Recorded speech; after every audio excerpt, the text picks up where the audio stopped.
الحمد لله رب العالمين والعاقبة للمتقين ولا عدوان إلا على الظالمين. Sachez, serviteurs d'Allah, que l'imam al-Nasa'i rapporte dans son livre As-Sunan, d'après Abu Sa'id al-Khudri radiyallahu anhu, que le messager d'Allah sallallahu alayhi wa sallam disait dans son invocation d'ouverture, en introduction de la salat, de la prière, il répétait alayhi salatu wa salam l'invocation suivante: Subhanaka Allahumma wa bihamdik, exempté sois-tu, ô Allah, toutes les louanges te reviennent de droit. Tabarak asmuk, que ton nom soit sanctifié. Wa ta'ala jadduk, que ta grandeur soit élevée. Wa la ilaha ghayruk, et nul ne mérite l'adoration en dehors de toi.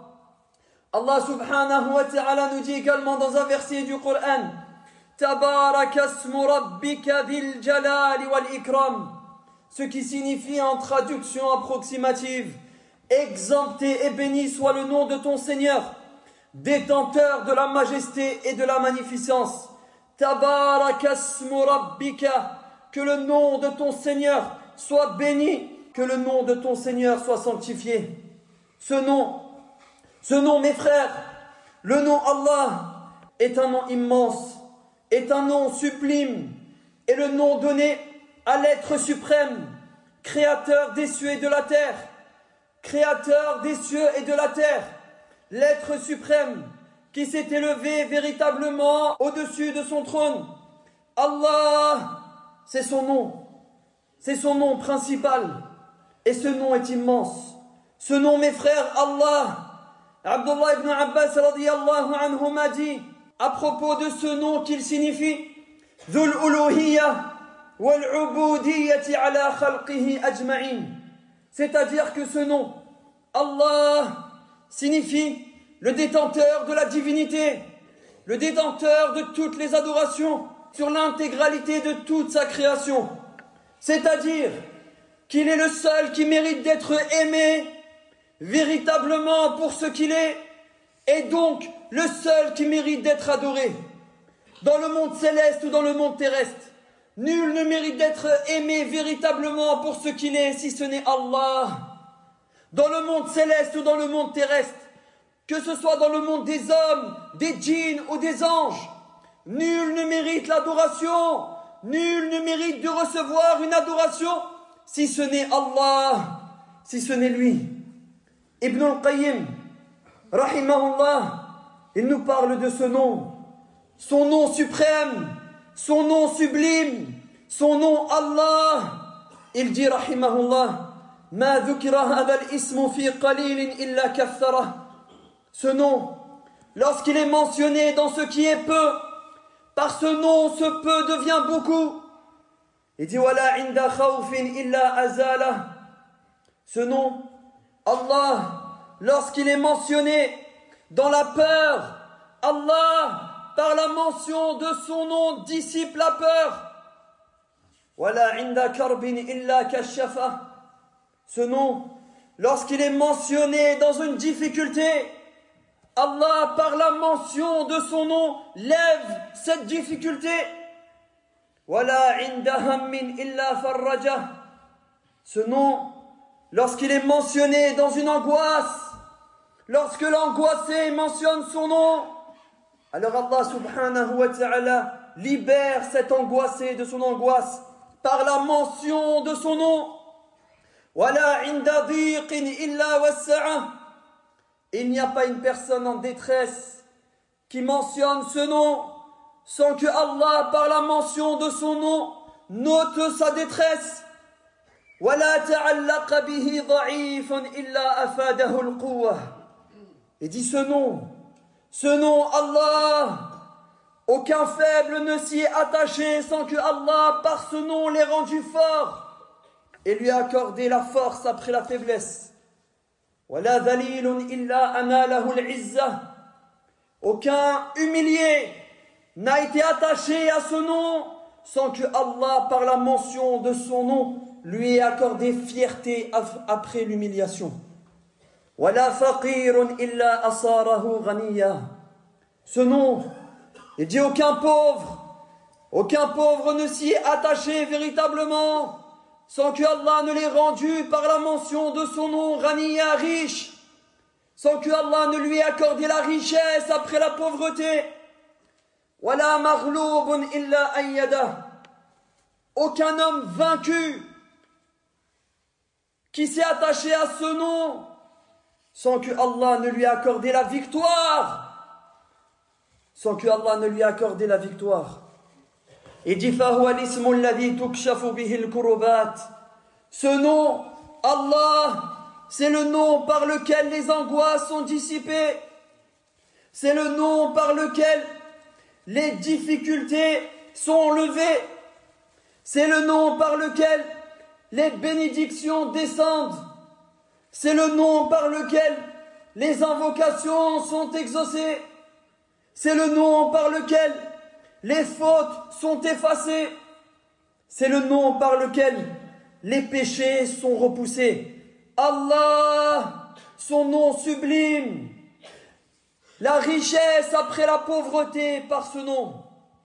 La victoire après la défaite par ce nom. La libération après la détresse et l'angoisse par ce nom. Allah, tabaraka ismuh, que son nom soit sanctifié, exalté, purifié, élevé. Telle est la réalité, mes frères. Par contre, ce qu'on voit se répandre aujourd'hui, ce nom Allah est blasphémé, rabaissé, profané, offensé. Et je ne parle pas des ennemis de l'islam. Je parle des gens de cette communauté qui blasphèment son nom, qui rabaissent son nom, qui déshonorent son nom. Et ce déshonneur, ce blasphème à l'égard de ce nom peut prendre plusieurs formes. Par exemple, premièrement, de ne pas le prononcer correctement, d'être en incapacité même de prononcer son nom correctement. Il y a des jeunes, mes frères, qui ne savent même pas prononcer son nom. Wallahi, ils ne savent pas prononcer son nom correctement dans une phrase. Et ça, ce n'est pas acceptable. Et ça, ce n'est pas acceptable. Tu les entends dire Mashallah, Inch'Allah. Qu'est-ce que tu racontes? Qu'est-ce que tu es en train de dire? Tes phrases n'ont aucun sens. C'est quoi Mashallah? Qu'est-ce que ça veut dire Mashallah? Masha'Allah. Ça veut dire quoi Inch'Allah? Ne dis pas Inch'Allah, dis Inch'Allah. Prononce correctement le nom de ton Seigneur. Prononce correctement le nom de ton Créateur. Ne blasphème pas son nom. Ne déshonore pas son nom. Car son nom est sacré. Que son nom soit sanctifié, élevé. Commence déjà par le prononcer correctement. Il ne s'appelle pas Allah. Son nom est Allah. Son nom est Allah. Ne dis pas Mashallah, dis Masha'Allah. Ne dis pas Inch'Allah, dis Inch'Allah. Car ce que tu dis là n'a aucun sens et est en réalité un déshonneur à l'égard de son nom sacré. Son nom, mes frères, Allah Ta'ala ismuhu. Son nom est sanctifié, honoré, élevé, et fait partie du blasphème. Et ce qui est inacceptable, mes frères, inacceptable, ne l'acceptez pas pour vous-même, ne l'acceptez pas de vos enfants, ne l'acceptez pas de vos amis, que son nom soit blasphémé devant vous, sous vos yeux, que son nom soit prononcé dans des phrases insultantes, dans lesquelles cette personne va prononcer le nom d'Allah en insultant les gens. Il va insulter l'honneur des gens. Il insulte les mères des gens. Il insulte les grands-mères des gens avec des insultes sales. Et dans ces insultes, au milieu de chacune de ces insultes, il y a Wallah, Wallah, Wallah, par Allah, Wallah. T'as pas peur? Toi, t'as pas peur de mentionner son nom dans des insultes? Tu insultes les mères des gens, les grands-mères des gens, et en insultant l'honneur des musulmans, tu prononces son nom sacré.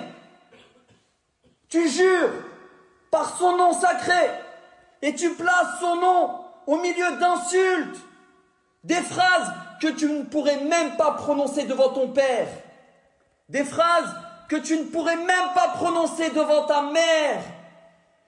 Mais par contre, dans ces phrases indignes, sales, tu mentionnes son nom. T'as pas honte. La honte, c'est inacceptable. Tu n'as pas le droit de blasphémer le nom de ton Seigneur. Ce nom doit être honoré, mes frères. Honorer le nom d'Allah. Exalter le nom d'Allah. Purifier le nom d'Allah. Il est inacceptable de voir ce nom être rabaissé. Et d'autres, tu vas les voir insultés et jurés par Allah. D'autres, ils volent et ils jurent par Allah. Et d'autres, ils commettent toutes sortes de péchés publiquement et ils jurent par Allah. Où est le ta'zim? Où est le ta'zim? À quel moment on a pu perdre cette sacralité? Comment le nom sacré a pu être désacralisé dans nos cœurs à ce point-là? Celui qui l'a blasphémé a blasphémé son nom, mais aussi les oreilles de ceux qui ont entendu son nom être blasphémé et qui se tait et ne le reprend pas. C'est inacceptable. Inacceptable, mes frères, wallahi, inacceptable. Honorer son nom, exalter son nom, purifier son nom, élever son nom dans vos cœurs et redonner à son nom toute sa sacralité. Cette sacralité, mes frères, s'est perdue un peu trop malheureusement. On pourrait en parler pendant des heures. La sacralité accordée à son nom. Et vous savez également comme moi que son nom est mentionné dans des insultes, mais également la sacralité de sa religion. La religion est sacrée. Comment des gens peuvent prendre en dérision le dîn? Et tu les entends se moquer d'Allah, et d'autres se moquer des messagers d'Allah, et d'autres se moquer de la prière, et d'autres se moquer du paradis et de l'enfer, et d'autres se moquer du jeûne et du sacrifice. Certains se moquent de la barbe, d'autres se moquent du hijab, et ils se moquent du dîn. Où est la sacralité de la religion? At-ta'zim, la sacralité accordée aux maisons d'Allah. Quand tu rentres dans la maison d'Allah, tu rentres dans un lieu sacré. Tu rentres dans un lieu sacré. Al-baytu baytuhu. Sa maison lui appartient. Cette maison est à lui. Regarde comment tu te comportes dans sa maison. Tu vas dans un établissement officiel. Tu vas à la Sidique ou à la CAF. Tu te tiens droit. Pas une parole au-dessus de l'autre. Et tu chuchotes tout doucement. Et tu es respectueux, bonjour madame, merci madame, au revoir. Par contre, la maison d'Allah, tu te laisses aller, tu élèves la voix et tu cries. Où est la sacralité? Al-baytu baytuhu. La maison est la sienne. Il vous voit entrer, vous asseoir et il vous voit sortir. Redonnons, mes frères, à la religion d'Allah toute sa sacralité. Et commençons par ce nom qui est le sien, Allah, qui doit être sacralisé, honoré et respecté. Ibrahim al-Khalil, le grand messager d'Allah, nous donne une grande éducation, une grande leçon quant à son respect à l'égard d'Allah subhanahu wa ta'ala et de son nom. Allah subhanahu wa ta'ala nous rapporte des paroles de Khalil, Ibrahim alayhi salam, qui a dit: Alladhi khalaqani fahuwa yahdin.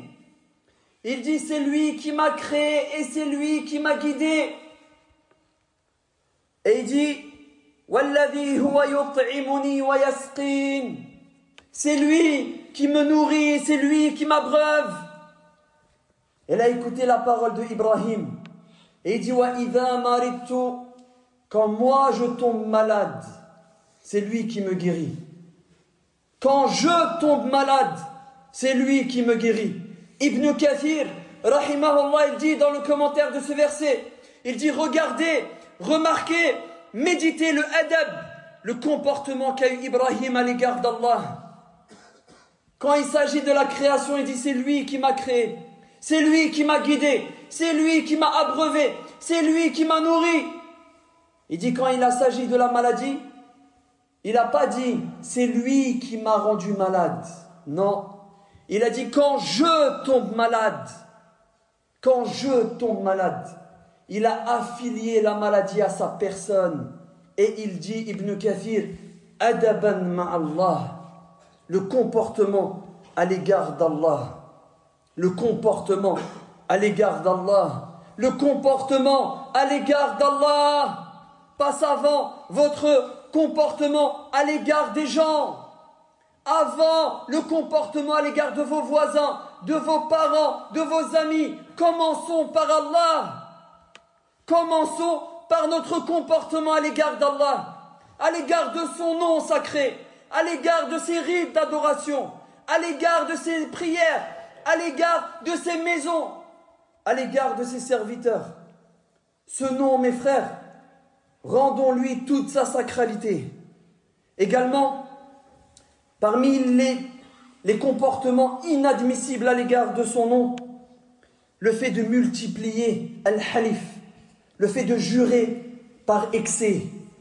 Il y en a, la formulation Wallah est devenue une ponctuation, un point et une virgule, un point d'interrogation et un point d'exclamation. Wallah, Wallah, Wallah, Wallah, Wallah, Wallah, Wallah. Tout le temps, pour rien. Son Wallah n'a plus aucun sens. Son Wallah n'a plus aucun sens. Wallah, Wallah, Wallah, toujours il jure. C'est devenu une virgule, un point d'interrogation, un point d'exclamation. C'est même plus ce que ça veut dire sur sa langue. Ça, les serments avec excès, jurer trop par le nom d'Allah, les savants nous disent, c'est un naqs dans ton tawhid. C'est un manquement grave dans ton tawhid. Car le muwahhid a sacralisé sa religion. Le muwahhid a sacralisé son nom. Il ne jure par son nom que dans des affaires sérieuses. Et lorsqu'il jure, il tient sa parole. Salman radiyallahu anhu nous dit que le messager d'Allah sallallahu alayhi wa sallam a dit 3 personnes, Allah ne leur parlera pas yawm al-qiyamah, ne les purifiera pas et obtiendront un châtiment douloureux. Et parmi les 3 personnes citées, rajulun ja'ala Allah bida'ata, un homme qui a fait du nom d'Allah une marchandise. Il ne peut acheter et vendre que par Wallah, Wallah, Wallah, Wallah c'est de la qualité, Wallah c'est nouveau, Wallah c'est un bon projet, Wallah, Wallah, Wallah, Wallah, Wallah, Wallah, Wallah. Son business, son commerce ne vit que par ses serments excessifs. Wallah, Wallah, Wallah. Celui-là, mes frères, il dit le messager d'Allah sallallahu alayhi wa sallam, Allah ne lui parlera pas yawm al-qiyamah. Allah ne le purifiera pas yawm al-qiyamah. Walahum adhabun alim. Et obtiendra celui-là un châtiment douloureux. Le serment, le fait de jurer, ne doit se faire que pour des affaires importantes, pour des affaires grandes. Et on ne jure que par Allah. Et on ne jure que par Allah. Ne jurez pas par vos mères. Ne jurez pas par la tête de vos grands-mères, par la tombe de vos saints, par un wali ou par un nabi. Lorsque vous jurez, ne jurez que par Allah. Et lorsque vous jurez par Allah, tenez vos serments, car vous avez juré, wallahi, par l'immense Allah. Vous avez juré par celui qui est immense, créateur des cieux et de la terre. Comment tu peux, lorsque tu jures par son nom, ne pas tenir tes paroles? Comment tu peux ne pas tenir tes engagements? Quand dans ton engagement, tu l'as pris comme témoin et tu as juré par lui. Si tu as juré par Allah, alors tiens ton engagement, tiens ta parole. Tu as juré par Al-Azim, qui n'accepte pas que tu prennes son nom, que tu utilises son nom comme une marchandise. Allah ne l'accepte pas. Et si tu ne tiens pas ta parole, et que tu jures par son nom sans tenir à ton engagement, alors tu es soumis à une kafara, tu es soumis à une expiation qui t'est obligatoire de donner. Tu es obligé de donner ton expiation. Qui aujourd'hui, mes frères, donne son expiation al-kafara? Qui? Les gens se sont habitués à jurer par son nom et à ne pas tenir leur parole et à ne pas tenir leur engagement. Ils ont oublié qu'une expiation les concerne. Honorez, mes frères, le nom d'Allah. Honorez, mes frères, le nom sacré d'Allah. Ta'ala ismuhu. Que son nom soit sanctifié, que son nom soit honoré, élevé.